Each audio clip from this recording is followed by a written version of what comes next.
When we hear about the conflict between America and Iran, we picture diplomats, generals, and far-off missile strikes. But what if I told you the real battlefield isn't in Washington or Tehran? It's in the homes, markets, and hospitals of places like Iraq, Syria, and Yemen. For millions of people, this isn't geopolitics. It's the terrifying reality of their neighborhood becoming a war zone. This is the story of the civilians trapped in the crossfire, living in what experts call the gray zone. This isn't a traditional war with it's a shadow war, where danger is everywhere and nowhere at the same time. It's not about soldiers in uniform facing each other, it's about a drone suddenly appearing in the sky, a car bomb exploding at a busy intersection, or militias that look just like your neighbors. The enemy is invisible, and the fear is constant. You go to bed at night, not knowing if a stray missile or a targeted strike will make you a statistic in a conflict you have no part in. But the weapons in this war aren't just bombs and bullets. One of the most devastating is economic. We hear about sanctions all the time, designed to pressure governments. But these sanctions don't hit the presidential palace first. They hit the refrigerator. They hit the family dinner table. Imagine going to the grocery store and seeing the price of bread triple overnight. That's the immediate, brutal reality for ordinary people.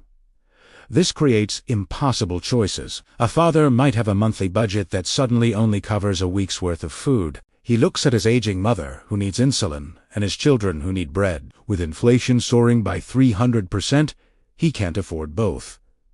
This isn't a hypothetical scenario. It's a daily, heartbreaking dilemma.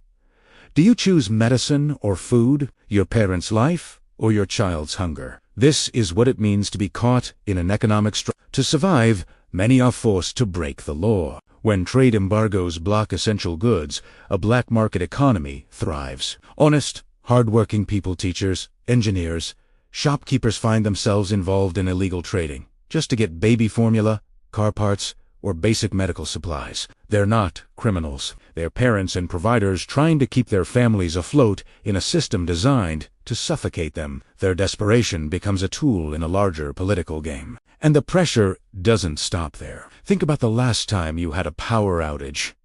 Annoying, right? Now imagine that power outage lasts 4 days, weeks, or even becomes the new normal. In this conflict, electricity is a weapon. Infrastructure like power grids and water treatment plants are deliberately targeted or neglected to exert pressure. Cutting the power isn't just an inconvenience, it's a death sentence for patients on life support in hospitals. It shuts down water pumps, leaving entire cities without clean water and paving the way for diseases like cholera to spread. This has created what some call the generator generation. These are children who have grown up in cities, where the national power grid is a distant memory. For them, the constant, loud hum of a diesel generator isn't noise pollution. It's the sound of safety. It's the sound that means the lights are on, the refrigerator is cold, and the fan is running in the sweltering heat. They studied by candlelight or the glow of a phone screen, and they've never known a life where you can just flip a switch and expect light. This is how deeply the conflict embeds itself into the fabric of daily life.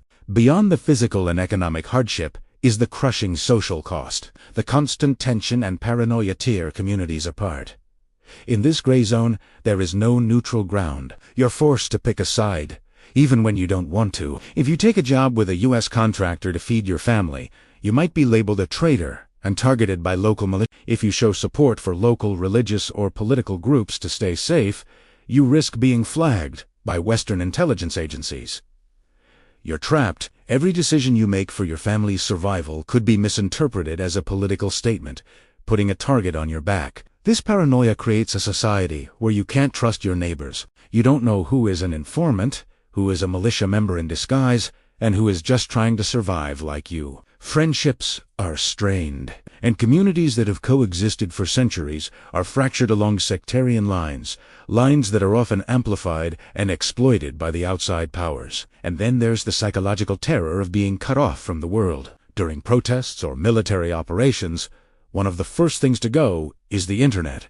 Imagine the Shia panic. You can't contact your loved ones to see if they're safe. You can't get reliable news about what's happening just a few blocks away. And you can't tell the outside world what's happening to you. It's a feeling of being completely isolated, of being erased. The silence is deafening.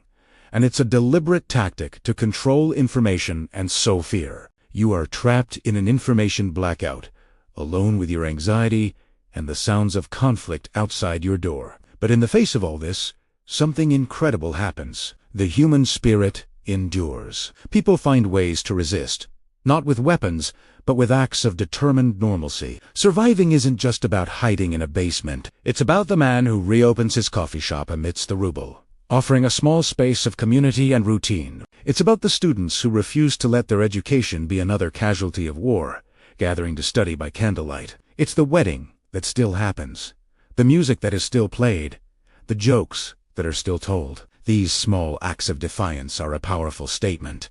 You can destroy our buildings, but you cannot destroy our will to live. They are reclaiming their humanity one day at a time, proving that life can and will continue, even in the shadow of war. And that brings us to the most important truth. When you strip away the flags, the politics, and the propaganda, the civilians trapped in this conflict want the exact same things we all do. They want to tuck their kids into bed at night and know they'll be safe. They want a future for their children that's better than their own. They want a job that gives them dignity and a quiet night of sleep without the fear of explosions. Their dreams are universal.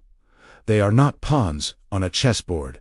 They are people. And remembering their story, their humanity, is the first step toward imagining a world where no one has to live in the crossfire. Thanks for watching. If this story resonated with you, please consider sharing it. The more we understand the human cost of conflict, the closer we get to demanding a better way. Follow for more stories that go beyond the headlines.